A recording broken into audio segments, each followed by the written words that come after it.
The following is a special on-location edition of Higher Journeys.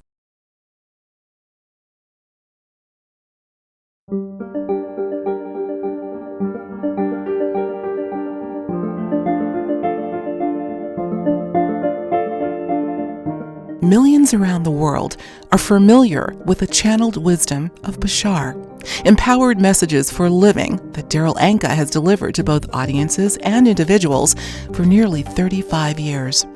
In this special episode of Higher Journeys, filmed on location at the 17th Annual Conscious Life Expo, we tackle the idea of time. What is it really? And moreover, what is our relationship to time, particularly if time and reality itself are illusory? In this short 30 minutes or so, Darryl sheds light on this big question based on the perspective of Bashar. But that's not all we tackled. We'll also hear about the importance of understanding what the shift really means. Are we accelerating, or are we simply imagining that we are? How do you move into a higher frequency in order to identify and act on your passion? And why is understanding reality as a paradox so important to our development and growth? Complex questions for sure, but as always, Bashar is seamless in his explanation about the true nature of existence and of ourselves.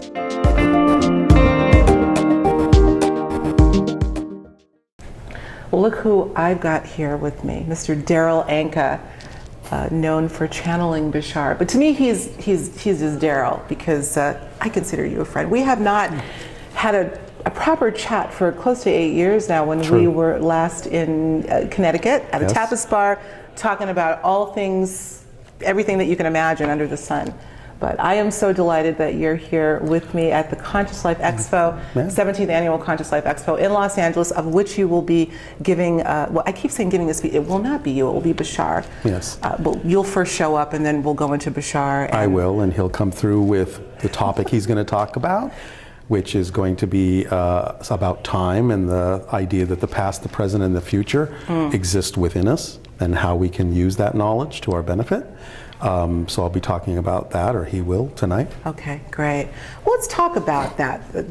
I did have a little bit of a sneak peek as to what topics would be approached, not the least of which is the illusory nature of time, and I find that to be, have always found that to be an intriguing concept, and obviously the idea of simultaneous time has been talked about in many circles, particularly in the quantum realm. Sure. This idea that the linear structure of past, present, and future is simply a construct that unfurls within the 3D. Right. And yet I think a lot of us, particularly that are in this research, know that there's something much more to that. We've had glimpses of time being simultaneous through the process of deja vu even. Right. So I think the evidence is there. But I'd love to hear more based on what you've been able to glean from Bashar on his thoughts on what we're really looking at here when he says the illusory nature of time. Well, I mean, again, like you're saying, he is talking about the fact that, in a sense, everything exists all at once. We create this structure, this scenario of linear time, in a sense, in order to have a process that we can't necessarily have in a relatively timeless state. So it's kind of like saying you forget who you are, so that you can go through a process of remembering who you are, but from a new point of view, a new perspective, and that way you get to discover something about yourself that you didn't necessarily know, and that's how you grow. He's basically saying the idea is that there is a structure to existence that never changes, and therefore the only thing that can change is your experience or perspective of the structure. And in order to create different perspectives, you have to create this illusion called time, which he's basically saying is a side effect, a side effect of our consciousness shifting focus through billions of different parallel realities per second. That's the way we create this idea of change and growth and time and space. Otherwise, we don't experience it that way at all. From the spirit level, you get a more holistic view, and you can perceive things as being overlapped and not necessarily fixed in time. So it's an interesting device that our consciousness has created to allow us to have a particularly focused experience of change and discovery that we call physical reality. It's interesting that you say that the consciousness is what's sort of creating this construct rather than something outside of us creating it for us.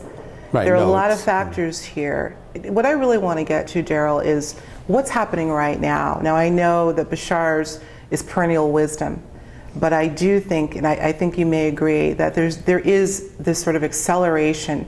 We call it the shift. Yes. Acceleration of frequency. Yes. And thus people's experience of time is shifting along with it. Exactly. What are your thoughts on that? What's happening right now? Well, again, it kind of first goes back to the idea that Bashar is saying what you're realizing more and more is that you're already shifting very quickly. So the idea of the acceleration is not that we're actually accelerating. We're already shifting billions of times a second.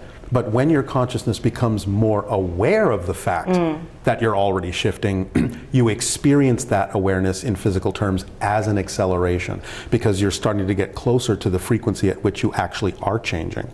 So when you become more aware, you expand your consciousness, your senses start being capable of picking up on what's actually happening in the underlying mechanism that helps us create this reality. And the closer you get to that underlying mechanism, things start to feel like they're happening more all at once. You start to live in the moment. But even though the idea, here's the paradox, the idea of living in a moment seems like it would mean that time slows down or you don't experience as much of it, which is also true. But as long as we are anchored into the physical experience, we experience living in the moment as an acceleration, because that's the definition of physical reality, is that things change over time. Are we less anchored in the physical construct right now, do you think? Is Yes. that starting to relent? Yes. Do you think? Yeah, because we're going back to remembering who we are, and who we really are is not this. This is a part of us. Absolutely. But our natural state is something more. And so as Bashar has sort of described it, we never really actually leave spirit, for lack of a better term. Sure. That's our natural state. We are dreaming that we've left while we're still in spirit. This is a dream we're having there. I've heard that before. Yeah. Yeah. So the idea is, as we are waking up from the dream and realizing that physical reality is a dream, is a projection of consciousness, is an illusion, then we start experiencing the malleability and flexibility of space and time, and things start kind of becoming very loose. And we can experience synchronicity, deja vu, all sorts of other ways of experiencing the idea that time is an illusion. Absolutely. But we still experience it in certain ways because we're still experiencing some degree of physical reality. Fascinating. Keyword, malleability or plasticity. Yeah. It always makes me think of the work of the late, great Michael Talbot, as you well know, wrote The Holographic Right, Universe. And right. as I was studying that book, and you don't just read it, you don't just thumb through it, you have to study it. But I resonated with so much of that material. But what really got me is, through the holographic model, the plasticity or malleability of reality itself resonated with me. Yeah. You know, you're speaking in terms of we as a collective. We're going through this process and Right. developing. But is it all of us that is realizing and moving through this, understanding the plasticity of reality? Yes and no. Okay. Because we have a collective, but not everyone as an individual has to take that path. So while the collective is supporting the ability to take that path, there are many individuals who may not necessarily experience that path by their own choices or their own belief systems. Are they affected by it, though, at some level? Only if they wish to be. non-locally? Only if they wish to be. Well, when I say that, I mean almost, you almost think of it like the butterfly effect, where somebody will do something on one side of the world and somehow there's an effect non-locally at another. So Yes. maybe on an unconscious level even. On an unconscious level, they may perceive that that's an option for them. But since we are left with conscious free will as part of the description of being physical, they have the opportunity to be both aware of it and to choose to be affected or not affected by it, because it's always a matter of personal choice. So you have to remember, you have to match a vibration and agree in order to actually have a shared reality, because the shared reality is an illusion in a sense, because we each have our own experience of reality. Absolutely. So we have I to agree. sort of overlap, like two bubbles overlapping, two circles overlapping, to get that vesica piscis in the middle I there, agree. that Venn diagram. And it's within that we have the shared experience. Otherwise, no. But you have to do that by your own agreement, whether consciously or unconsciously. Right. So I think everyone is affected in the sense that everyone is being given the opportunity to realize they can make a change, but they still have to match the frequency to experience the change. So in your personal estimation, Darryl, do you think, as you're looking from your purview, are you seeing, we've got 7.5 plus billion people on this planet, and obviously you can't know what all of them are doing, but are you seeing a shift that would be considered a mass shift in consciousness in that regard? Are you really? But that's in my reality. In your reality. Right. It's because that's the vibration that I'm keying to, is to know that that shift is happening and be able to perceive it. Whereas there may be other people who don't perceive it at all. At all, yeah. So, yeah, in my reality, I do see the acceleration. I do see the shift. And I'd be curious to know, as you talk to the lay people on the street, if you will, do you ever try to procure, not procure information, but try to get a sense just in the person walking on the street? Is there a shift happening with them? I find this whole thing to be so fascinating, what we're seeing a trend of. Well, yeah, I mean, that's the thing, is I don't necessarily have to go up to them. The synchronicity sort of brings them to me. Right. Yeah. Okay. And that's an indication to me of what vibrational bubble I'm in. So I don't really have to pursue them. It's just an automatic function of operating on that frequency that you start to get. Because the whole idea is that someone operating on that frequency is thinking holistically and is thinking of integration and inclusion and connection. Therefore, one of the results of being in that vibration is suddenly to find people connecting with you that are of like mind. That's just the way it There's no doubt works. That's happening. Absolutely. I think that's just physics, because what you put out is what you get back. Absolutely. I love that. What you put out is what you get back.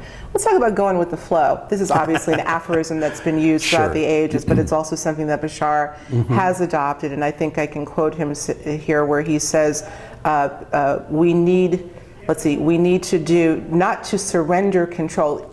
In other words, going with the flow does not mean surrendering control, but rather to surrender to the, quote, control that's already built within you. Right. Can you elaborate on what Bashar is talking about? Well, in other words, he's basically saying, look, if you look at, like, say, creation or existence as an ocean, there are currents in that ocean. Everyone is their own unique current. Your current already is designed for you. So your current knows where you need to go. So going with the flow is knowing that you don't have to make the current take you where you need to be. You have to let the current take you, because it's already designed to do that. Now you can fight it, you can resist it, you can swim against the current, but that's where the problems come from. That's where the struggle and difficulties and pain comes from, is resistance to the natural flow of your being. We are always being shown what our current is, what I call our magnetic compass direction, by the things that create passion in our lives. That's the vibration, physical translation of the vibration, that is a communication from the higher mind in its own language, which is energy. So when you find things that are attractive to you, that you're passionate about, that is the communication from the higher mind saying, this is you, this is your flow, this is your current, this is the frequency of your true self. You can resist it, but that's where you get into trouble, because if that's your path, that's fine. If you need to learn a lesson by resisting it, that's fine too. There's no judgment in it. But going with the flow is much easier, because that is your true self, that's your natural self, and you will receive everything you need by doing that. Right. I'm just thinking now, and again, I'm looking at sort of status quo reality and all the pressures that are designed to help us do anything but go with the flow. It makes it so difficult for people to even identify what that flow is. Right, but that's why Bashar always brings it down to some very simple idea that is representative of passion, because most people can tell, even on a simple level day to day, this is a little more exciting than that. This is a little more exciting than that. Absolutely. As long as they keep choosing that thing, it'll grow and become more obvious as to what your passion path is. But it can start small, and then it can snowball. You can always pick something that's a little bit more exciting than something else. I absolutely Even if it's agree. taking a walk, reading a book, seeing a movie, talking to a friend, doesn't matter. Just start the ball rolling. Yeah. It'll build. People need to do that. I'm thinking now of the last radio chat we had about 2 years ago, I think, where the theme was passion, and you gave this example of a woman. Actually, I think it was a little clip that I showed of a woman who she wanted to travel the world. The photographer. There you go. Yes. Would you give us a snapshot of that again? Because that's a fabulous example of identifying passion and cashing in on it with zero money, by the way. Yeah, this is a friend, and she's a very fabulous photographer, and her dream was to travel around the world and photograph all of the sacred sites, pyramids, Stonehenge, Machu Picchu, what have you. Now, she didn't really have the money to do that, but because she was willing to stay in her state of passion, she was able to have an inspiration. Most people said that that inspiration was crazy, because they didn't understand that vibrational level and what can happen in that state. But her crazy idea was, I'm going to go to the airline and I'm going to ask them to fly me around the world for free. Okay, so, but she also knew there does have to be a balance. There has to be an exchange. There has to be fairness in this. It's not just about what's good for her, it's what's good for everybody. So by staying in that state, she went to the airline. She said, look, this is what I'd like to do. But if you do this, I will allow you to use these photographs in your brochures to attract people to your airline. Not only did they say yes, they paid her to do this, put her up in the best hotels, fed her the best food, she lived like a queen, didn't spend a dime, and actually made money living her dream. I know that sounds like a fantasy to a lot of people, but what I like is that the example actually did happen to someone I know, and it can happen to anyone, because that is the way reality works if you operate from that state. If you don't, it doesn't. We hear the word passion, and it's used as, you know, it's kind of thrown around lightly. My passion this, my passion that, and I think there's been this equating passion with something that's you know, idle, or in other words, passion can't equate to a living, making a living, doing something. Absolutely. And I've always been a proponent of, don't do what you know, do what you love. If you do what you love, the know-how will come. Absolutely. And I think that's really the same thing that we're saying. It here. is, because you can't conceive of things that you're not on the level of. So when you're in your passion, what comes with it, and you're right, people don't get that, what comes with it is the information you need to continue, because that's what's relevant for that level. And it's always worked for me. I mean, you know, there was one time out of high school, I took a job that wasn't my passion at all, and I lasted about 6 months. That was about it. You're lucky you lasted that long. I know. From that point forward, I have never chosen to do anything that really wasn't my excitement. Now, I just did that even before I knew about Bashar. That's just the way I was built, maybe because of the fact that I ultimately was going to channel him and this information was going to come through. I don't know. But I've always been doing that, and I've been doing that for half a century. It's always supported me. Always. It's never failed to support me. That's what comes with that state, because it has to, in order for you to continue to live in that state. It's part of that state. So people have to understand this is a holistic thing, not just a bunch of pieces trying to work together. What you need comes with the state, by definition. That's a powerful message. I think it's one we all need to meditate on. I know I personally talk to individuals, and by the way, my journey is now, I am clearly in my passion. Been doing this now, I can't believe it, for going on a decade, and the way has been provided. There have been numerous examples, millions of examples of individuals that have been able to exemplify that, but it seems that some people are, there's this dissonance with, you know, no, I've got to do this, and clearly there can be stumbling blocks in the way, but I certainly hope that now people are starting, and I do think people are starting to determine that finding a passion is necessary now. It's not an option. But the important thing also is, like Bashar says, you have to honor your beliefs. So if you really don't believe your passion can support you, and even though you might be doing something that's not your passion, but it is what you believe you need to support you, I wouldn't advise anyone quit that. Do it as long as you believe you need it, but at least take the time to act on your passion when you can. Because as long as you keep doing that, eventually the passion will show you it can support you. And then you can sort of detach yourself from something that isn't your passion at whatever pace is comfortable for you. Because it's not about, as Bashar says, don't jump off a cliff if you don't think you have a parachute. You'll just go splat at the bottom. So the pacing is up to you. There's no hurry, there's no rush. It's about the process. But I can guarantee from my own personal experience that when you allow your passion to be the driving engine, it by definition must support you in whatever way, shape, or form it needs to allow you to continue to do that. Now, some people get stuck on the idea of what support is supposed to look like, because on this planet people are mostly focused on the idea that you need money.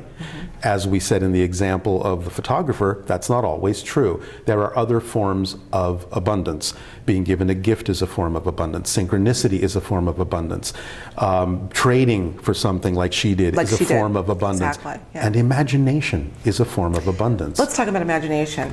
We only have about 30 minutes. This is an abbreviated interview. We'll have you back. I'm not going to get to everything, but when you say imagination, that's where I say, aha. Yeah. Imagination and improvisation. All part of that. There is magic implicit in that process, Darryl. I've always felt that. Let's talk about that, because I know Bashar has spent lots of time talking about the potency of imagination. Well, it is, because imagination brings you alternate pathways to try. It makes you think of things that you may not have thought of before that will take you down a place that will get you where you need to go.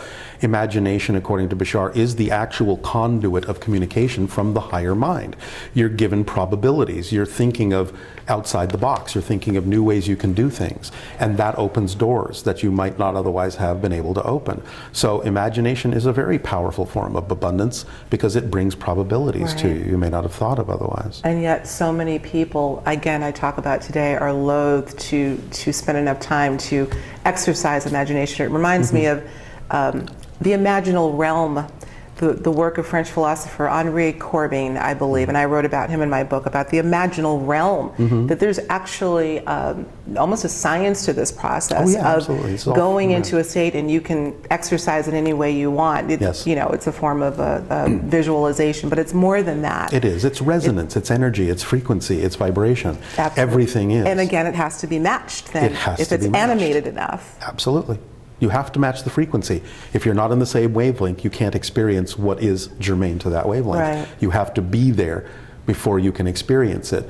Even Einstein said something similar. It's like you can't solve a problem from the same level in which the problem was created. You have to go to a higher level where the solution exists.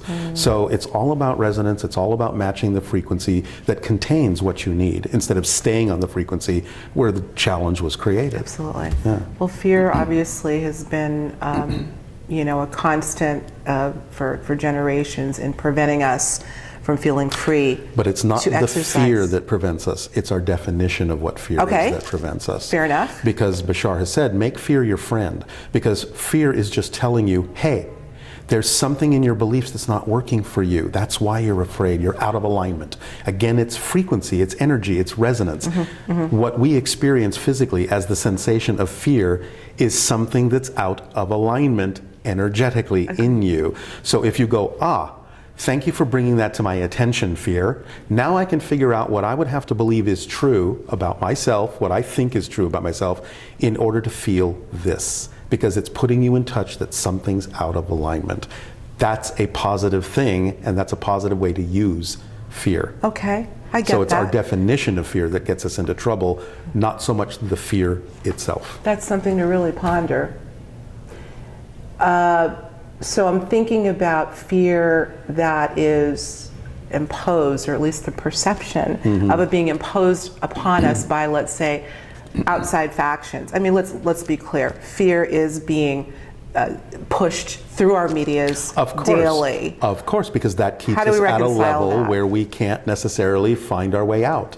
Right. I mean, really, the interesting paradox to me here and to Bashar is, yes, of course, there are certain people that we think of as having power. But the real power is making you think they have more power than they do. Absolutely. Yeah. And it's through the idea of fear that keeps people at a certain vibrational level where they are prone to believe that people have more power than they do. The waking up to the idea that you have to accept the truth of that fear is your choice, and so you're keeping yourself in that fearful state by agreeing that there is something to be afraid of. Now, I'm not just talking about the idea of survival mechanisms. We understand that fear can do very positive things when it's keeping you alive. Right. I'm just talking about the idea of ideas. And the real power that someone has is in convincing someone else that they have more power than they do. Because if people just suddenly realize that it's just all about what you choose to buy into that keeps you where you are, then you can realize how easy it is to be free by seeing it as a mechanism that you can shift. It's not something that just happens automatically. It's something that is in your unconscious or conscious mind that buys into an idea that you're being offered and gets you to agree that that's more real than what you prefer to believe is real. As soon as you understand it's just a belief, you can make it disappear. Yeah. Well, this brings us full circle in our remaining minutes. Full circle when we're talking about the illusory nature, the illusory nature of time, the malleability and the plasticity of reality. Right. That would make sense in that context. Yeah, absolutely. It's all physics to Bashar. Yeah. This is a conundrum to a lot of people. This is an idea that has resonated with me for some time, and yet there's still lots of mystery. I say explore the mystery, don't be afraid. You know, I say that all the time. But let's assume that time as we understand it is an illusion. Yeah. Reality is reality and an illusion, or at a minimum it's flexible. Yes. What isn't an illusion? What Bashar calls the laws, the 5 laws. You exist, there's nothing you can do to change that. Everything is here and now, there's nothing you can do to change that. The one is the all are the one. Can't change that. What you put out is what you get back. You can't change that. Everything changes, except the laws. You can't change that. Not illusory. No, what he's saying is those laws are an actual description of the structure of existence. Everything else is a combination of those ideas and then is nothing more than a perspective, a belief, or an opinion. And that can all be changed. But the structure doesn't change. You exist and you always will. Because non-existence, by definition, doesn't exist. Annihilation, not non-existence, can't happen. By definition, doesn't exist. Its quality is to not exist. That's what non-existence means. Sure, I so get that. That which exists doesn't become that which doesn't exist. That's not its quality. Its quality is to exist. So if you exist, which you do, you will change your form, you'll change your experience, but you will always be you. Whatever you are as the unique reflection of all that is, that never changes because existence never changes, and you are part of existence. So, I see some paradox. A lot makes sense. Always paradox. But in the paradox, this is a quote that I live by, well, I try to live by and love, and it's by F. Scott Fitzgerald. You all have heard me say it. I'm going to say it again. He said, the test of a first-rate intelligence is the ability to hold 2 opposed ideas in mind at the same time and still retain the ability to function. Absolutely. This is why Bashar himself... You've done that well. Thank you. That's why Bashar himself, when he talks about paradox, says that paradox is the point of power. When you are understanding paradox, you understand that what seem to be complete opposites come from the same center. And if you're in that center, you understand how these things appear to be opposites, but in some sense have to still originate from the same point in the middle. And that's why he says, existence is not really a polarity, it's a trinity. There's always a balance point in the center. Right. And wouldn't at some point, Darryl, be a convergence between, we talk about left and right hemispheres of the brain, and in training those, you know, we look at them as disparate, but they're actually designed to work together, even though they appear to be separate. Yes. In the evolved state, can we imagine man one day integrating what appears to be polarity to create a third reality? I've heard that idea Absolutely, discussed. because that to me is exactly what Bashar and his people represent. So we can evolve to that point. If we understand the principles that he's saying are the principles of the nature of existence and apply them, we will naturally evolve to that point. So yes. There it is. You heard it from the man. You know, I'm so jealous of you, man. You get to have Bashar on speed dial. That is just not fair. I'm kidding. I doubt that's the case. We all have our connections. Listen, my dear, what a pleasure it is to be in your presence again. Oh, I'm so me excited. too. Thank you. I'll be introducing Darryl in about 2 hours. Yeah. And you know something? I think, well, by the time we air this interview, we're doing a live stream. You'll get the details, and I think you can even come back. We'll have a link at the bottom of the show where you can actually see Bashar in action for this particular talk. So we'll have details on that. But in the meantime, let's get to the business of getting Bashar on stage, shall we? We shall. All right. Thank Thanks you again, so much. Darryl. I appreciate Love you it. much. You too. And love you guys too. We'll talk to you soon. Thank you. Take care.